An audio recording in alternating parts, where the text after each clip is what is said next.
ಶ್ರೀ ಸ್ವಾಮಿ ಸಮರ್ಥ ಶ್ರೀ ಅಕ್ಕಲ್ಕೋಟ್ ಶ್ರೀ ಸ್ವಾಮಿ ಸಮರ್ಥ ಸೇವಾ ಕನ್ನಡ ಯೂಟ್ಯೂಬ್ ಚಾನಲ್ದಾಗ ಎಲ್ಲರಿಗೂ ಸ್ವಾಗತ. ನಾನು ನಿಮ್ಮ ಪೂಜಾ ಮೊದಲನೇದಾಗಿ ಎಲ್ಲ ನನ್ನ ಸ್ವಾಮಿ ಕುಟುಂಬದವ್ರಿಗೂ ಶ್ರೀ ಸ್ವಾಮಿ ಸಮರ್ಥ. ಇವತ್ತಿನ ದಿನ ಅತ್ಯಂತ ಆನಂದದಿಂದ ಮತ್ತು ಮಹಾರಾಜರ ನಿಮ್ಮೆಲ್ಲ ಒಳ್ಳೆ ಇಚ್ಛೆಗಳನ್ನ ಆದಷ್ಟು ಜಲ್ದಿ ಪೂರ್ಣ ಮಾಡ್ಲತ್ತೇಳಿ ಸ್ವಾಮಿ ಮಹಾರಾಜರ ಚರಣಕ್ಕೆ ಪ್ರಾರ್ಥನೆ ಮಾಡುತ್ತಾ ಇವತ್ತಿನ ಒಂದು ಹೊಸ ವಿಡಿಯೋನ ಆರಂಭ ಮಾಡ್ಕೋದು. ನೋಡ್ತಾ ನೋಡ್ತಾ ಶ್ರಾವಣ ಮಾಸ ಕೂಡ ಆರಂಭವಾಯಿತು. ನೀವೆಲ್ಲರೂ ಕೂಡ ತಿಳಿಸಿಕೊಟ್ಟಂಥ ಒಂದು ಸಣ್ಣ ಸೇವೆನೇ ನೀವೆಲ್ಲರೂ ಮಾಡಿದಿರತ್ತೆ ಭಾವಿಸ್ಕೋದೇನು. ಸೇವೆ ಸಣ್ಣದಾಗಿರಬೇಕು, ಆದ್ರೆ ಅದರ ಪರಿಣಾಮ ಅದರ ಫಲ ಏನಿತ್ಲೆ ನಮ್ಮ ಜೀವನದಾಗ ದುಪ್ಪಟ್ಟು ಫಲವನ್ನು ತಂದು ಕೊಡ್ತೈತಿ. ನಮ್ಮ ಜೀವನದಾಗಿರುವ ಎಷ್ಟೋ ಕಷ್ಟಗಳಿಗೆ ಪರಿಹಾರವನ್ನು ತಂದು ಅದೇ ರೀತಿ ಇವತ್ತು ಲಕ್ಷ್ಮೀ ಪ್ರಾಪ್ತಿಯ ಶ್ರೀ ಸೂಕ್ತದ ಪಠಣ ಬಗ್ಗೆ ಒಂದು ಸಣ್ಣ ಮಾಹಿತಿನ ಇವತ್ತು ನಾನು ನಮ್ಮ ಜೊತೆ ಶೇರ್ ಮಾಡ್ಕೋಕೋದನು. ಯಾಕಂದ್ರೆ ಈ ಶ್ರಾವಣ ಮಾಸ ಅಂದ ಕೂಡಲೇ ನಾವೆಲ್ಲರೂ ಲಕ್ಷ್ಮೀ ಆರಾಧನೆ ಮಾಡಿದೆವು, ಸತ್ಯನಾರಾಯಣ ಪೂಜೆ ಮಾಡ್ತೇವೆ, ಅನೇಕ ಪೂಜೆ ಸೋಮವಾರ ಮಾಡ್ತೇವೆ, ಶುಕ್ರವಾರ ಈ ರೀತಿ ಸೇವೆಗಳನ್ನ ನಾವು ಮಾಡ್ತಿರ್ತೇವೆ. ಅದೇ ರೀತಿ ನಾವು ಸಂಪತ್ ಶುಕ್ರವಾರದ ಪೂಜೆ ಕೂಡ ನಮ್ಮ ಮನ್ಯಾಗ ಮಾಡ್ತಿರ್ತೇವೆ. ಹಾಗಾಗಿ ಯಾರ್ಯಾರು ಇನ್ನೂ ಪೂಜೆ ಸ್ಟಾರ್ಟ್ ಮಾಡಿಲ್ಲ ಅವರೆಲ್ಲರೂ ಕೂಡ ನಾಳಿಂದನೂ ಸ್ಟಾರ್ಟ್ ಮಾಡ್ಬೋದು. ನಾಳೆ ಮೊದಲನೇದ ಶ್ರಾವಣ ಶುಕ್ರವಾರ ಆಗಿರ್ತೈತಿ. ಸರಳವಾಗಿ ಪೂಜೆ ಮಾಡೋದಿತ್ತು. ನಮ್ಗೆ ಆಡಂಬರ ಬೇಡ. ನಮ್ಮಲ್ಲಿ ಪೂಜೆ ಮಾಡುವಾಗ ಭಕ್ತಿ ಶ್ರದ್ಧೆ ವಿಶ್ವಾಸ ಇಟ್ಟಿದ್ರೆ ಸಾಕು, ಖಂಡಿತವಾಗಿ ಆ ದೇವರು ನಮ್ಗೆ ಫಲ ಕೊಡ್ತಾರೋ. ಹಾಗಾಗಿ ನಾಳಿನ ದಿನ ಯಾರು ಇನ್ನು ಶ್ರಾವಣ ಮಾಸದ ಸಂಪತ್ ಶುಕ್ರವಾರದ ಪೂಜೆಯನ್ನು ಮಾಡಿಲ್ಲ ಅವರೆಲ್ಲರೂ ಕೂಡ ನಾಳಿಂದ ಸ್ಟಾರ್ಟ್ ಮಾಡ್ರಿ. ಅಂದ್ರೆ 4 ಶುಕ್ರವಾರ ಬರ್ತಾವೆ ಶ್ರಾವಣ ಮಾಸದಾಗ. 4ನೇ ಶುಕ್ರವಾರ ನಮ್ಗೆ ಉಡಿ ತುಂಬಿ ಮುತ್ತೈದರಿಗೆ ಉಡಿ ತುಂಬಿ ಉದ್ಯಾಪನ ಮಾಡೋದಿರ್ತೈತಿ. 3 ಶುಕ್ರವಾರ ನಮ್ಮ ಮನ್ಯಾಗ ಸರಳವಾಗಿ ಲಕ್ಷ್ಮೀ ಪೂಜೆ ಅಂದ್ರೆ ಕಳಶ ಇಟ್ಟ ಲಕ್ಷ್ಮೀ ಪೂಜೆ, 5 ರೀತಿ ಹಣ್ಣುಗಳ 5 ರೀತಿ ಉಡೇಕಿ ಏನು ನಮ್ದು ಉಡಿ ತುಂಬ್ತೇವಲ್ಲ ಆ ರೀತಿ ಬ್ಲೌಸ್ ಪೀಸ್ ಇಟ್ಟ 1 ಬ್ಲೌಸ್ ಪೀಸ್ ಇಟ್ಟ 5 ಥರ ಹಣ್ಣುಗಳು ಇಟ್ಟ ಉಡಿ ತುಂಬೋದಿರ್ತೈತಿ. ಮತ್ತು ಸಾಯಂಕಾಲ ನಾವು ಮುತ್ತೈದರಿಗೆ ಅರ್ಶಿನ ಕುಂಕುಮ ಕರೆಯೋದಿರ್ತೈತಿ. ಈ ರೀತಿ ಸರಳವಾಗಿ ಮಾಡೋದೈತಿ. 4 ವಾರ ನಮ್ಗೆ ಸ್ವೀಟ್ ನೈವೇದ್ಯ ಮಾಡೋದೈತಿ. 4ನೇ ವಾರ ಹೋಳಿಗೆ ಅಥವಾ ಒಬ್ಬಟ್ಟು ಏನು ಕರಿತಾರಲ್ಲ ಅದನ್ನ ಮಾಡಿ ನೈವೇದ್ಯ ಇಟ್ಟ ಮುತ್ತೈದರಿಗೆ ಊಟಕ್ಕೆ ಹೋದೈತಿ. ಈ ರೀತಿ ಇದ್ರ ಜೊತೆ ನಮಗೆ ಕೆಲವೊಂದು ಯಾರ ಕಡೆ ಪದ್ಧತಿ ಇಲ್ಲ ಅವರೆಲ್ಲರೂ ಕೂಡ ಪೂಜೆಯನ್ನು ಮಾಡ್ರಿ. ಇನ್ನೂ ಯಾರು ಪೂಜೆ ಮಾಡಿಲ್ಲ ಅವ್ರು ಖಂಡಿತವಾಗಿ ಪೂಜೆ ಮಾಡ್ರಿ. ಇದರಿಂದ ಮನ್ಯಾಗ ಸಂಪತ್ತು ಅನ್ನೋದು ಸ್ಥಿರವಾಗಿ ನೆಲೆಸ್ತೈತಿ. ಖಂಡಿತವಾಗಿ ಈ ಪೂಜೆದಿಂದ ಎಷ್ಟೋ ಬದಲಾವಣೆಗಳು ಆಗಿದವು. ಹಾಗಾಗಿ ಪೂರ್ಣ ವಿಶ್ವಾಸ ಇಟ್ಟು ನೀವು ಯಾವುದೇ ಪೂಜೆ ಮಾಡಿದ್ರೆ ಖಂಡಿತ ಅದ್ರ ಫಲ ನಿಮ್ಗೆ ಸಿಗ್ತೈತಿ. ಇವತ್ತು ನಾನು ನಿಮ್ಗೆ ಶ್ರೀ ಸೂಕ್ತದ ಪಠನೆ ಬಗ್ಗೆ ಹೇಳ್ತೇನೆ ನೋಡ್ರಿ. ಶ್ರೀ ಸೂಕ್ತದ ಪಠಣೆಯನ್ನ ನಾವು ಶುಕ್ರವಾರ ಲಕ್ಷ್ಮೀ ದೇವಿಯ ಆರಾಧನೆ ದಿನ ಅಂತೇಳಿ ಪ್ರತಿಯೊಬ್ಬರು ಕೂಡ ಶುಕ್ರವಾರ ಮನೆಯೆಲ್ಲ ಕ್ಲೀನ್ ಮಾಡಿ ಸ್ವಚ್ಛ ಮನಸ್ಸಿನಿಂದ ಪೂಜೆಯನ್ನು ಮಾಡ್ತಿರ್ತಾರೆ.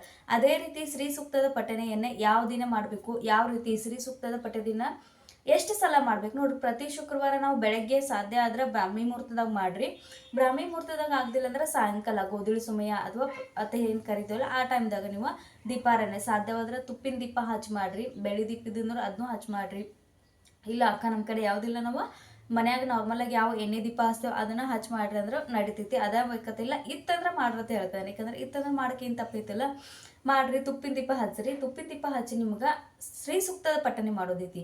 ಶ್ರೀ ಸೂಕ್ತ ಸ್ವಾಮಿ ಸಮರ್ಥ ಕೇಂದ್ರದಾಗ ಏನು ನಿತ್ಯ ಸೇವೆ ಗ್ರಂಥ ಐತಿಲ್ಲ ಈ ಗ್ರಂಥದಾಗ ಕೊಟ್ಟಿದ್ದಾರೆ. ಶ್ರೀ ಸೂಕ್ತ, ಪುರುಷ ಸೂಕ್ತ, ವೆಂಕಟೇಶ ಸೂತ್ರ ಪ್ರತಿಯೊಂದು ಸೂತ್ರಗಳು ಇತರ ಕೊಟ್ಟಿದ್ದಾರೆ. ಈ ಬುಕ್ ಯಾರಿಗೆ ಬೇಕಲ್ಲ ಅವ್ರು ತರಿಸ್ಕೋರು. ಖಂಡಿತವಾಗಿ ಇದರಿಂದ ನಿಮ್ಗೆ ಉಪಯೋಗ ಆಗಿ ಆಗ್ತೈತಿ. ಸತ್ಯನಾರಾಯಣ ಪೂಜೆ ಯಾವ ರೀತಿ ಮಾಡ್ಬೇಕು ಸಂಪೂರ್ಣ ಮಾಹಿತಿ ಈ ಬುಕ್ದಾಗ ಕೊಟ್ಟಿದ್ದಾರೆ. ಯಾವ್ಯಾವ ಮಂತ್ರಗಳು ಹೇಳ್ಬೇಕು ಆರತಿ ಹಿಡ್ಕೊಂಡು ಎಲ್ಲ ಕೊಟ್ಟಿದ್ದಾರೆ. ಹಾಗಾಗಿ ಈ ಬುಕ್ ತರಿಸ್ಕೋ. ಸ್ವಾಮಿ ಚೈತನ್ಯ ಸಾರಾಮೃತ ಜೊತೆ ಈ ಬುಕ್ ತರಿಸ್ಕೊಂಡ್ರೆ ನಿಮಗೆ ಇದರಿಂದ ಇನ್ನಷ್ಟಿಲ್ಲ. ಖಂಡಿತವಾಗಿ ನಿಮಗೆ ಯಾರು ಕೇಳುವಂಥ ಅವಶ್ಯಕತೆ ಕೂಡ ಬೀಳಲ್ಲ. ಈ ಬುಕ್ ಇತ್ತಂದ್ರೆ ಅಷ್ಟು ಚಂದ ಇದ್ರ ಮಾಹಿತಿ ಕೊಟ್ಟಿದ್ದಾರೆ. ಹಾಗಾಗಿ ಶ್ರೀ ಸೂಕ್ತದ ಪಠನೆ ಮಾಡುವಾಗ ಸಾಯಂಕಾಲ ಮಾಡ್ರಿ ಅಥವಾ ಬೆಳಗ್ಗೆ ಮಾಡ್ರಿ. ಇನ್ನೊಂದು ಶ್ರೀ ಸೂಕ್ತದ ಪಠನೆ ಮಾಡುವಾಗ ಈ 4 ಶುಕ್ರವಾರ ಯಾರಿಗೆ ಕುಂಕುಮ ಅರ್ಚನೆ, ದೇವಿ ಮೂರ್ತಿ ಆಗಲಿ ಕುಲದೇವ್ರ ಮೂರ್ತಿ ಆಗಲಿ ಇದು ಎರಡೂ ಇಲ್ಲಾಂದ್ರೆ ಅಡಿಕೆ ಅಂತ ಏನು ಕರಿತೀವಲ್ಲ ಅದ್ರ ಮ್ಯಾಗ ಕೂಡ ನಾವು ಕುಂಕುಮಾರ್ಚನೆಯನ್ನು ಮಾಡ್ಬೋದು. ಕುಂಕುಮಾರ್ಚನೆ ಮಾಡುವುದರಿಂದ ಆರ್ಥಿಕ ಸಮಸ್ಯೆಗಳು ಖಂಡಿತವಾಗಿ ನಿವಾರಣೆ ಆಗ್ತಿರ್ತಾವೆ. ಆ ನಂತರ ಕುಂಕುಮಾರ್ಚನೆಯನ್ನು ನೀವು ಶ್ರೀ ಸೂಕ್ತದ ಪಠನೆ ಮಾಡ್ಬೋದು, ಕುಂಕುಮಾರ್ಚನೆಯನ್ನು ಮಾಡ್ಬೋದು. ಇಲ್ಲ ಅಕ್ಕ ನಾವು ಸಹಜವಾಗಿ ಸಾಯಂಕಾಲ ನಾವು ಪಠನೆ ಮಾಡ್ತೇವೆ ಅಂದ್ರೆ ನಡ್ತಿದ್ವಿ. ಮಂಗಳವಾರ ಶುಕ್ರವಾರ ಮಾಡ್ರಿ ಅಥವಾ ಶುಕ್ರವಾರ ಅಷ್ಟ ಮಾಡ್ತೇವೆ ಅಂದ್ರೆ ಮಾಡ್ರಿ. ಒಂದು ತುಪ್ಪನ ದೀಪ ಹಚ್ಚಿ ಉದ್ಬತ್ತಿ ಹಚ್ಚಿ ಧೂಪ ಹಚ್ಚಿ ನೀವು ಸಾಯಂಕಾಲ ಏನು ದೀಪಾರಾಧನೆ ಮಾಡ್ತಾರೆ ಆ ರೀತಿ ದೀಪಾರಾಧನೆ ಮಾಡ್ರಿ. ಶ್ರೀ ಸೂಕ್ತದ ಪಠನೆ ಮಾಡಿ ಸಾಧ್ಯವಾದ್ರೆ 16 ಸಲ ಮಾಡ್ರಿ. ಇಲ್ಲ ಅಂದ್ರೆ 5 ಸಲ ಮಾಡ್ರಿ. ಇಲ್ಲ ಅಂದ್ರೆ 1 ಸಲ ಮಾಡ್ರಿ ನಡಿತೈತಿ. ಫಲಶ್ರುತಿ ಸಕಾಟ್ ಹೇಳೋದೈತಿ. 1 ಸಲ ಮಾಡೋದಿತ್ತಂದ್ರೆ 16 ಸಲ ಹೇಳೋದಿತ್ತಂದ್ರೆ ಇಲ್ಲಿ ನೋಡ್ರಿ ಶ್ರೀ ಸೂಕ್ತ ಇಲ್ಲಿ ಐತಿ ಶ್ರೀ ಸೂಕ್ತ ನೋಡಿಲ್ಲ ನಾವು ಒಂದು ಸ್ವಲ್ಪ ಇದಾಗಿತ್ತು ಬುಕ್ ಡ್ಯಾಮೇಜ. ಇಲ್ಲಿ ತಕ್ಕ ನಮ್ಗೆ ಹೇಳೋದೈತೆ 16 ಸಲ ಹೇಳೋದಿತ್ತಂದ್ರೆ ಇಲ್ಲಿ ಲಾಸ್ಟ್ನೇ 16ನೇ ಪ್ಯಾರಾ 16ನೇ ಲೈನ್ ತಕ್ಕ ಹೇಳೋದೈತಿ. ಆ ನಂತರ ನಮ್ಗೆ 16ನೇ ಸಲ ಯಾವಾಗ ಹೇಳ್ತೇವಲ್ಲ ಆವಾಗ ನಮ್ಗೆ ಫಲಶ್ರುತಿ ಸಕಟ್ ಹೇಳೋದೈತಿ. ಇಷ್ಟು ಶ್ರೀ ಸೂಕ್ತ. ಇಲ್ಲ ನಾವು ಒಂದೇ ಸಲ ಹೇಳ್ತೇವೆ ಅಂದ್ರೆ ಇದನ್ನು ಸಂಪೂರ್ಣ ಇಲ್ಲಿಂದ ಹಿಡ್ಕೊಂಡು ಫಲಶ್ರುತಿ ಸಕಟ ಹೇಳೋದೈತಿ. ಶ್ರೀ ಸೂಕ್ತದ ಪಠಣದಿಂದ ಏನೆಲ್ಲ ಆಗ್ತೈತಿ ಲಾಭಗಳು ನೋಡ್ರಿ. ಲಕ್ಷ್ಮೀ ಕೃಪೆಗಾಗಿ ನಾವು ಪ್ರಾರ್ಥನೆ ಮಾಡ್ದಂಗೆ ಆಗ್ತೈತಿ. ಲಕ್ಷ್ಮಿ ಅಂದ್ರೆ ಕೇವಲ ಹಣ ಅಲ್ಲ, ಒಂದು ನಮ್ಮ ಮನಸ್ಸಿಗೆ ನೆಮ್ಮದಿ, ನಮ್ಮ ಮನೆಯಾಗಿರುವಂಥ ಪ್ರತಿಯೊಬ್ಬ ವ್ಯಕ್ತಿ ಆರೋಗ್ಯದಿಂದ ಇರಬೇಕು, ಮನೆಯಾಗಿರುವಂಥ ಲಕ್ಷ್ಮಿ ಸ್ಥಿರವಾಗಿರ್ಬೇಕು. ಸ್ಥಿರ ಅಂದ್ರೆ ನಮ್ಮ ಮನೆಯಾಗಿರುವಂಥ ಹಣ ಆಗಲಿ, ವಸ್ತುಗಳಾಗಲಿ, ಅಥವಾ ಕಾರ ಚಿರಾಸ್ತಿ ಈ ರೀತಿ ಕರಿತಿರ್ತವೆ, ಆಗ ವಾಹನಗಳು ಇವೆಲ್ಲ ಕೂಡ ನಾವು ಲಕ್ಷ್ಮಿ ಅಂತ ಹೇಳಿ ಕರಿತಿರ್ತೇವೆ. ಇವೆಲ್ಲ ಸ್ಥಿರವಾಗಿ ನೆಲೆಸಲಿ, ಯಾವುದೇ ರೀತಿ ನಮ್ಗೆ ನಷ್ಟ ಆಗಬಾರ್ದು. ಹಾಗಾಗಿ ಲಕ್ಷ್ಮೀ ಸ್ತ್ರೀ ಸೂಕ್ತದ ಪಠಣದಿಂದ ಅದು ಕೂಡ ನಮಗೆ ಲಭಿಸ್ತೈತಿ. ಎರಡನೇದು ನಮ್ಗೆ ಹಣಕಾಸಿನ ಸ್ಥಿರತೆ ಉಳಿತೈತಿ. ಅಂದ್ರೆ ನಾವು ಪ್ರತಿ ಮಂತ್ಲಿ ಇಷ್ಟು ನಮ್ಗೆ ಸ್ಯಾಲ್ರಿ ಅಂತ ಬರ್ತದೆ. ಆ ಸ್ಯಾಲ್ರಿದಿಂದ ನಾವು ಕೆಲವೊಂದ್ಸಲ ಸೇವಿಂಗ್ಸ್ ಅಂತ ಮಾಡ್ತೇವೆ, ಕೆಲವೊಂದ್ಸಲ ನಮ್ಮ ಮನೆ ಖರ್ಚಾಗಲಿ, ಕೆಲವೊಂದ್ಸಲ ಯಾವುದೋ ಒಂದು ಅರ್ಜೆಂಟ್ ಕೆಲಸಗಳು ಬರ್ತಾವೆ. ಈ ಟೈಮ್ದಾಗ ನಮ್ಗೆ ಉಳಿತಾಯ ಅನ್ನೋದಾಗಲ್ಲ. ಆದ್ರೆ ಉಳಿತಾಯ ಆಗಬೇಕು. ನಮ್ಮ ಮನ್ಯಾಗ ಯಾವಾಗೂ ಲಕ್ಷ್ಮಿ ಸ್ಥಿರವಾಗಿ ನಿಲ್ಲಿಸ್ಬೇಕಾದ್ರೆ ಸ್ತ್ರೀ ಸೂಕ್ತದ ಪಠಣದಿಂದ ಅದು ನಮಗೆ ಸಾಧ್ಯ ಆಗ್ತೈತಿ. ಮೂರನೇ ಪಾಯಿಂಟ್ ಅಂದ್ರೆ ಎಲ್ಲಕ್ಕಿಂತ ಹೆಚ್ಚ ನಮ್ಮ ಮನಸ್ಸಿಗೆ ನೆಮ್ಮದಿ ಬೇಕು, ಶಾಂತಿ ಬೇಕು. ನಾವು ಎಲ್ಲ ಜಗತ್ನಾಗ ಏನು ಕೊಟ್ಟರು ಸಿಗ್ತೈತಿ, ಎಷ್ಟೇ ಹಣ ಕೊಟ್ಟರು ಸಿಗದಂಥ ಒಂದು ನೆಮ್ಮದಿ ಅಂದ್ರೆ ನಮ್ಮ ಮನಸ್ಸಿಗೆ ನೆಮ್ಮದಿ. ಯಾವಾಗ ಸಿಗ್ತೈತಿ ಅಂದ್ರೆ ನಾವು ನಮ್ಮ ಮನ್ಯಾಗ ಯಾವಾಗೂ ವಾತಾವರಣ ಶಾಂತಿದಿಂದ, ಯಾವುದೇ ರೀತಿ ಕಿರಿಕಿರಿ ಇಲ್ಲ ನಮ್ಮ ಮನ್ಯಾಗ. ಮನೆಯ ಪರಿಸ್ಥಿತಿ ಮನೆಗೆ ಬಂದ ಕೂಡಲೇ ಎಲ್ಲ ನಾವು ನೋವನ್ನು ಮರಿತೇವೆ, ಎಲ್ಲ ತಲೆನೋವನ್ನು ಮರಿತೇವೆ ಅಂದ್ರೆ ಅದಕ್ಕಿಂತ ಸುಖ ಇನ್ನೊಂದಿಲ್ಲ. ಹಾಗಾಗಿ ಅದು ನಮ್ಮ ಮನ್ಯಾಗ ನೆಲೆಸ್ತೈತಿ, ಶಾಂತಿ ನೆಮ್ಮದಿ. ನಮ್ಮ ಮನ್ಯಾಗಿರುವಂಥ ಮಕ್ಕಳು ಹಠ ಮಾಡೋದು ಕಮ್ಮಿ ಮಾಡ್ತಾರೋ. ಇದನ್ನೆಲ್ಲ ನಾವು ಮಹಿಳೆಯರು ಮಾಡ್ಬೇಕು. ಯಾಕಂದ್ರೆ ನಾವು ಮನ್ಯಾಗ ನಮ್ಮ ಮನೆಗೂ ಎಷ್ಟೋ ಪೂಜೆ ಪುನಸ್ಕಾರ ನಾವು ಬ್ರಾಹ್ಮಿ ಮುಹೂರ್ತದಾಗಲಿ ಎಷ್ಟೋ ವೃತ್ತಗಳನ್ನೆಲ್ಲ ಮಾಡ್ತೇವೆ. ಈ ಸಣ್ಣ ಪುಟ್ಟ ಉಪಾಯಗಳನ್ನ ಮಾಡ್ಕಕ್ಕೆ ಹಿಂಜರ್ತೀವಿ. ಪ್ರತಿ ಶುಕ್ರವಾರ ಒಂದು 5 ನಿಮಿಷ 10 ನಿಮಿಷ ಟೈಮ್ ಸಿಗ್ತೈತಿ. ಈ ಟೈಮ್ದಾಗ ನಾವು ಪಠಣ ಮಾಡಿರಿ. ಪಠಣ ಮಾಡೋಕ್ಕಾಗದಿಲ್ಲ ಅಂದ್ರೆ ಪ್ರತಿಯೊಬ್ಬರತ್ತಕ್ಕೂ ಮೊಬೈಲ್ ಇರ್ತೈತಿ, ಹಚ್ಚಿಡ್ರಿ. ಕೆಲವೊಂದ್ಸಲ ನಾವು ಸಾಯಂಕಾಲ ಕೆಲವೊಂದು ಶ್ಲೋಕಗಳನ್ನ ಹಚ್ಚೋದ್ರಿಂದ ಅದನ್ನು ನಾವು ಶ್ರವಣ ಮಾಡೋದ್ರಿಂದ ಕೂಡ ಅಷ್ಟೇ ಒಂದು ಪರಿಣಾಮ, ಅಷ್ಟೇ ಒಂದು ಫಲ ಸಿಗ್ತೈತಿ. ಇನ್ನು ನಮ್ಗೆ ಯಾವುದೇ 4ನೇ ಪಾಯಿಂಟ್ ಅಂದ್ರೆ ನಾವು ಯಾವುದೇ ಒಂದು ಶುಭ ಕಾರ್ಯಕ್ಕೆ ನಮಗೆ ಒಂದು ಅವಕಾಶಗಳು ನೋಡಿ. ಎಷ್ಟೋ ಸಲ ನಾವು ನಿಯೋಜನೆ ಮಾಡ್ತಿರ್ತೀವಿ, ಅದನ್ನು ಮಾಡಬೇಕು, ಈ ಕೆಲಸ ಮಾಡಬೇಕು, ಅದನ್ನ ಬಿಸ್ನೆಸ್ ಮಾಡಬೇಕು, ಅಲ್ಲಿ ನಮ್ಮ ಮನೆ ತಗೋಬೇಕು, ಈ ರೀತಿ ನಿಯೋಜನೆಗಳು ಮಾಡ್ತಿದ್ವು. ಆದರೆ ಅವು ಕಾರ್ಯರೂಪಕ್ಕೆ ಬರಲ್ಲ. ಯಾಕಂದ್ರೆ ಅಲ್ಲಿ ಎಷ್ಟೋ ವಿಘ್ನಗಳು, ಎಷ್ಟೋ ಅಡೆತಡೆಗಳು ಬರ್ತಾವೆ.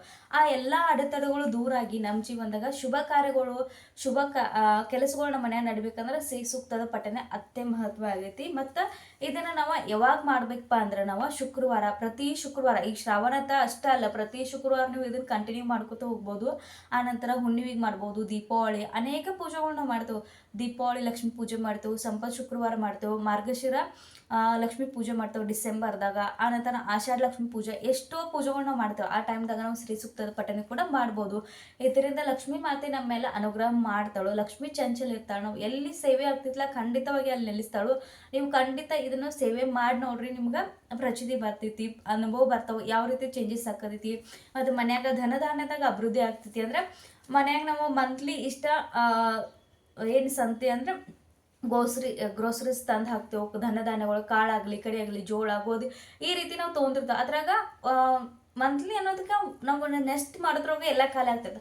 ಆದರೆ ಈ ಪಠನೆ ಮಾಡೋದ್ರಿಂದ ಧನಧಾನ್ಯದಾಗದು ಕೂಡ ಅಭಿವೃದ್ಧಿ ಆಗ್ತೈತಿ. ನಮ್ಮ ಮನೆಗೆ ಯಾವುದೇ ವ್ಯಕ್ತಿ ಬರಲಿ, ಅವ್ರಿಗೆ ನಾವು 1 ಹೊತ್ತಿನ 2 ಹೊತ್ತಿನ ಊಟ ಕೊಡುವಂಥ ಸಾಮರ್ಥ್ಯ ನಮ್ಮಲ್ಲಿ ಇರ್ತೈತಿ. ಈ ರೀತಿ ಅತ್ಯಂತ ನಾವು ಸಮಸ್ಯೆ ಅನುಭವಿಸ್ಕೋದನ್ನು ಖಂಡಿತವಾಗಿ ಈ ಸೇವೆ ಮಾಡಿ ನೋಡ್ರಿ, ನಿಮ್ಗೆ ಪ್ರಚಿತಿ ಬಂದೇ ಬರ್ತೈತಿ. ಇನ್ನು ಅಕ್ಕ ನಮ್ಮ ಶ್ರೀ ಸೂಕ್ತದ ಪಠನೆ ಮಾಡೋಕ್ಕಾಗಲ್ಲ, ಇನ್ನು ಮತ್ತೆ ಗ್ರಂಥ ಇಲ್ಲ ಅನ್ನೋರು ನೀವು ಮೊಬೈಲ್ದಾಗ ಹಚ್ಕೇಳ್ರಿ. ನೀವು ಕೂತು ಪಠನೆ ಮಾಡ್ಬೇಕು ಅನ್ನೋದಿಲ್ಲ. ನೀವು ಜಸ್ಟ್ ಮಹಾರಾಜರ ಮುಂದೆ, ಮಹಾರಾಜರ ಅಧಿಷ್ಠಾನ ನಿಮ್ಮ ಮನೆಯಾಗೈತಿ, ದೇವಿ ಅಧಿಷ್ಠಾನ ನಿಮ್ಮ ಮನೆಯಾಗೈತಿ. ಆ ನಂತರ ನೀವು ಸಾಯಂಕಾಲ ದೀಪಾರಾಧನೆ ಎಲ್ಲ ಮಾಡಿದ ಕೂಡಲೇ ಕೈ ಮುಗಿದು ಪ್ರಾರ್ಥನೆ ಮಾಡ್ಕೋದೈತಿ. ಯಾಕಂದ್ರೆ ನಮ್ಮ ಮನಸ್ಸಿದ್ದರ ಮಾರ್ಗ ನಾವು ಏನು ಮಾಡ್ರೂ ಅಸಾಧ್ಯ ಅನ್ನೋದು ಏನಿಲ್ಲ. ನಾವು ಪ್ರಯತ್ನ ಪಡ್ಬೇಕಷ್ಟೇ. ಅಲ್ಲಿ ಕೆಲವೊಂದ್ಸಲ ಎಲ್ಲೆಲ್ಲೋ ಹೋಗಿ ಅಮೌಂಟ್ ಹಾಕಿ ಇಲ್ಲ ನಾವು ಅಂದ್ರೆ ನಮಗೆ ನಾವು ನಷ್ಟ ಮಾಡಿಸ್ತೇವೆ, ಶಾರೀರಿಕ ಆಗಲಿ ಮನಸ್ಸಿಗೆ. ಆದರೆ ಅಮೌಂಟ್ ಹಾಕಿದ ಹತ್ರ ಫಲ ಸಿಗಲಿಲ್ಲ ಅಂದ್ರೆ ನಮ್ಗೆ ಮೆಂಟಲಿ ಟಾರ್ಚರ್ ಆಗ್ತಿರ್ತೈತಿ. ಕೆಲವೊಂದ್ಸಲ ಮನಸ್ಸಿಗೆ ನೆಮ್ಮದಿ ಇಲ್ದಂಗೆ ಆಗಿರ್ತೈತಿ. ಅಂಥ ಟೈಮ್ದಾಗ ಈ ಸೂತ್ರಗಳು ಮಂತ್ರಗಳು ಪಠನೆ ಮಾಡೋದ್ರಿಂದ ಖಂಡಿತವಾಗಿ ಮನಸ್ಸಿಗೆ ನೆಮ್ಮದಿ ಸಿಗ್ತೈತಿ. 1 ಸಲ 2 ಸಲ ಮಾಡ್ರಾಗಲ್ಲ, ಕಂಟಿನ್ಯೂ ಮಾಡಬೇಕು.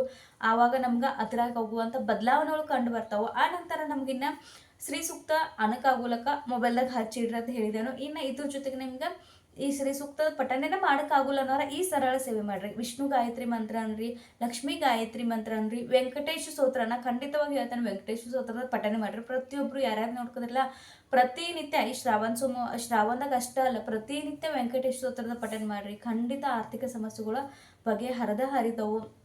ಇದಕ್ಕೆ ನಾ ಪ್ರತಿನಿತ್ಯ ವೆಂಕಟೇಶ ಸ್ತೋತ್ರ ಇದ್ದಂಗೆ ಬಾಹ್ಯಾಟ ಆಗಿಬಿಟ್ಟಿತ್ತು. ಅದನ್ನು ಹೇಳಿ ವೆಂಕಟೇಶ್ವರ ಸ್ತೋತ್ರದ ಪಠನೆ ಮಾಡ್ರಿ. ವೆಂಕಟೇಶ್ವರ ಸ್ತೋತ್ರದ 3 ದಿನದ ಸೇವೆ ಕೂಡ ಐತೆ, ಅದನ್ನು ನಿಮ್ಮ ಜೊತೆ ತೊಗೊಂಬರ್ತೇನೋ. ಆ ನಂತರ ಇನ್ನೊಂದು ಏನು ಹೇಳೋದಿತ್ತಂದ್ರೆ, ಸ್ವಾಮೀಜಿಯರದ ಸಾರಾಮೃತ ಯಾರ್ಯಾರು ಬೇಕಿಲ್ಲ, ನಾ ಕಮೆಂಟ್ದಾಗ ಪಿನ್ ಮಾಡಿರ್ತೇನೋ ಅವ್ರ ನಂಬರ, ಶೈಲೇಶನಂದ ತರ್ಸ್ಕೋರಿ. ಗೋಕಾಕ್ದಾರ ಯಾರಾದ್ರೂ ಹೋಗಿ ಪ್ರತಿ ಗುರುವಾರ ಸ್ವಾಮಿ ಮಹಾರಾಜರ ಕೇಂದ್ರದಾಗ ಆರತಿ ಹಾಕೋದೈತೆ, ಆರತಿಗೆ ಜಾಯ್ನ್ ಆಗ್ರಿ. ಆ ನಂತರ ನವನಾಥ್ ಪಾರಾಯಣ ಕೂಡ ಮಾಡ್ತಿದ್ರು, ಅಲ್ಲಿ ಹೋಗಿ ಜಾಯ್ನ್ ಆಗ್ರಿ. ಸ್ವಾಮಿ ಮಹಾರಾಜರ ಸೇವೆಯನ್ನು ಮಾಡ್ರಿ. ಇನ್ನೂ ಯಾರು ಸೇವೆಯನ್ನು ಸ್ಟಾರ್ಟ್ ಮಾಡಿಲ್ಲ, ಖಂಡಿತವಾಗಿ ಸೇವೆಯನ್ನು ಸ್ಟಾರ್ಟ್ ಮಾಡ್ರಿ. ನಿಮ್ಗೆ ಎಲ್ಲರಿಗೂ ಮಹಾರಾಜರು ಒಳ್ಳೇದು ಮಾಡ್ತಾರು. ಮಹಾರಾಜರು ನಿಮ್ಮನ್ನ ಆಯ್ಕೆ ಮಾಡಿದಾರೆ ಅನ್ಕೂಲ ಖಂಡಿತ ನಿಮ್ಮ ಜೀವನದಾಗ ಒಳ್ಳೇದಾಗೇ ಆಗ್ತೈತಿ. ಕಷ್ಟ ಅನ್ನೋದು ಮನುಷ್ಯನಿಗೆ ಸಹಜವಾಗಿ ಬರ್ತೈತಿ. ಅದರಿಂದ ಹೊರಗೆ ಬರಕ ಮಹಾರಾಜರು ನಮ್ಗೆ ಮಾರ್ಗವನ್ನು ಸೂಚಿಸ್ತಾರೋ. ಹಾಗಾಗಿ ಎಷ್ಟೋ ಜನರಿಗೆ ಸೇವೆ ಬಗ್ಗೆ ಗುರ್ತಿಲ್ಲ. ಯಾರ್ಯಾರು ಸೇವೆ ಬಗ್ಗೆ ಗುರ್ತಿತ್ತು ಅವರೆಲ್ಲರೂ ಸೇವೆಯನ್ನು ಪ್ರಸಾರ ಮಾಡ್ರಿ, ಸೇವೆಯನ್ನು ಮಾಡ್ರಿ ಅನ್ಕೋತ ಇವತ್ತಿನ ಈ ಸಿರಿ ಸೂಕ್ತದ ಪಠನೆ ನಾ 16 ಸಲ ಆದಷ್ಟು ಪ್ರತಿ ಶುಕ್ರವಾರ 16 ಸಲ ಅಂತ ಹೇಳಿದೆನು. 16 ಸಲ ಆಗುಲ್ದಾರ 1 ಸಲ ಅನ್ ನೋಡ್ರಿ, ಅಥವಾ ಪ್ರತಿನಿತ್ಯ ಶ್ರೀ ಸೂಕ್ತದ ಪಠನೆ ಮಾಡಿ ನೋಡ್ರಿ. ನಿಮ್ಮ ಮನೆಯವರು ಸ್ಯಾಲ್ರಿ ಹೈಟ್ ಆಕತ್ತಿಲ್ಲ, ಅಥವಾ ನಮ್ಮ ಮನ್ಯಾಗ ಹಣನ ಉಳಿತಾಯ ಆಕತ್ತಿಲ್ಲ, ನಾವು ಮನ್ಯಾಗ ಎಲ್ಲರೂ ದುಡಿದ್ರು ಕೂಡ ನಮ್ಮ ಮನ್ಯಾಗ ಏನೋ ವರಿ ಕೊರತೆ ಹಾಕೋದೈತಿ, ಕಿರಿಕಿರಿ ಹಾಕೋದೈತಿ ಅನ್ನೋದು ಖಂಡಿತವಾಗಿ ಶ್ರೀ ಸೂಕ್ತದ ಪಠನೆ ಮಾಡ್ರಿ, ವಿಷ್ಣು ಸಹಸ್ರನಾಮದ ಪಠನೆ ಮಾಡ್ರಿ. ಇವೆಲ್ಲ ಮಂತ್ರ ಸೂತ್ರಗಳು ಪಠನೆ ಮಾಡುವುದರಿಂದ ನಮ್ಮ ಜೀವನದಾಗಿರುವ ಕಷ್ಟಗಳಿಗೆ ಪರಿಹಾರ ಮಾರ್ಗಗಳು ಅನ್ನೋದು ಸಿಗ್ತಾವು. ಸಡನ್ ಆಗಿ ಯಾವುದೇ ರೀತಿ ಎಲ್ಲಿಂದ ಅಮೌಂಟ್ ಬರ್ತೈತೆ ಅನ್ನೋದಲ್ಲ, ನಮ್ಮ ಜೀವನದಾಗಿರುವಂಥ ಕಷ್ಟಗಳಿಗೆ ಮಹಾರಾಜರ ಮಾರ್ಗವನ್ನು ಸೂಚಿಸ್ತಾರೋ, ಮಾರ್ಗಗಳು ಸಿಗ್ತಾವು. ಆ ಮಾರ್ಗದಿಂದ ನಾವು ನಡೆದಾಗ ನಮಗೆ ಪ್ರಗತಿ ಅನ್ನೋದು ಸಿಗ್ತೈತಿ. ಹಾಗಾಗಿ ಅನಾರೋಗ್ಯದ ಸಮಸ್ಯೆ ಕಡಿಮೆ ಆಗ್ತೈತಿ, ಮಾನಸಿಕ ಶಾರೀರಿಕ ತೊಂದರೆಗಳು ಕಡಿಮೆ ಆಗ್ತಾವು. ಇದೇ ನಮ್ಮ ಅರ್ಧ ತಲೆನೋವು ಕಡಿಮೆ ಆಗ್ತೈತಿ. ಅನಾರೋಗ್ಯ ಸಮಸ್ಯೆ ಕಡಿಮೆ ಆಯ್ತು ಅಂದ್ರೆ ನಮ್ಗೆ ಅಲ್ಲೂ ಉಳಿತಾಯ ಇರ್ತೈತೆ, ಹಾಸ್ಪಿಟ್ಲಿಗೆ ಹಾಕೋದು ನಾವು ಉಳಿತೈತಿ.